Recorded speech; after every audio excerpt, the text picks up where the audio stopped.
تفسیر القرآن آج کا سبق سورہ ہود آیت نمبر 87 سے 90 تک۔ اعوذ باللہ من الشیطان الرجیم، بسم اللہ الرحمن الرحیم۔ قالوا یا شعیب اصلاتک تأمرک ان نترک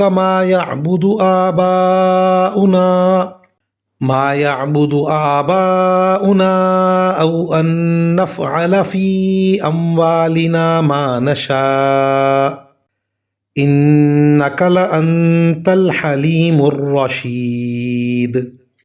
قال یا قوم ارأیتم ان کنت علی بینۃ من ربی ورزقنی منہ رزقا حسنا وما اريد ان اخالفكم الى ما انهاكم عنه ان اريد الا الاصلاح ما استطعت وما توفيقي الا بالله عليه توكلت واليه انيب۔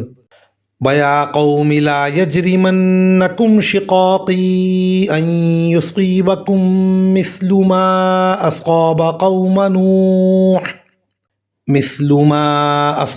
قَوْمَ نُوحٍ أَوْ قَوْمَ هُودٍ أَوْ قَوْمَ صَالِحٍ وَمَا قَوْمُ لُوطٍ مِّنكُم بِبَعِيدٍ وَاسْتَغْفِرُوا رَبَّكُمْ ثُمَّ تُوبُوا إِلَيْهِ إِنَّ رَبِّي رَحِيمٌ وَدُودٌ۔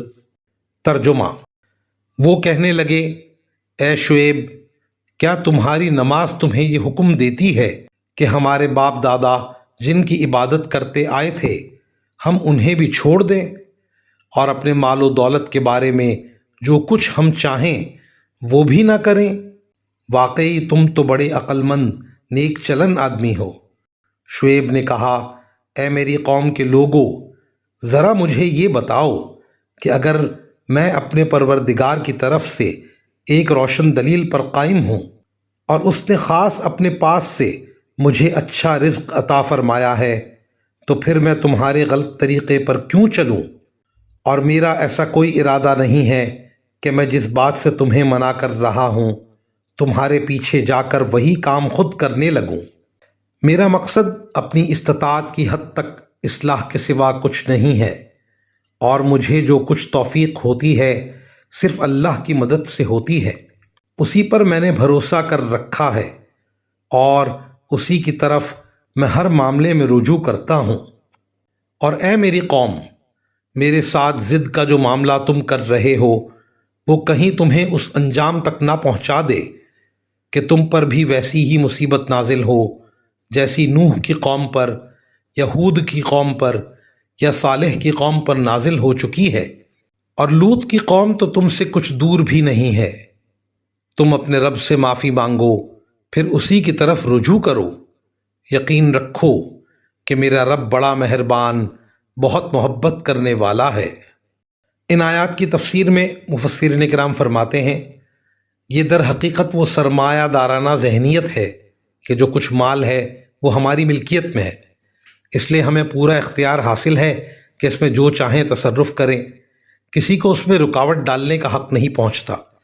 اس کے برعکس قرآن کریم کا ارشاد یہ ہے کہ ہر مال پر اصل ملکیت اللہ تعالیٰ کی ہے، البتہ اس نے اپنے فضل و کرم سے انسان کو عارضی ملکیت عطا فرمائی ہے، لہٰذا اسی کو یہ حق ہے کہ وہ اس ملکیت پر کچھ پابندیاں عائد کرے اور جہاں مناسب سمجھے وہاں خرچ کرنے کا حکم دے۔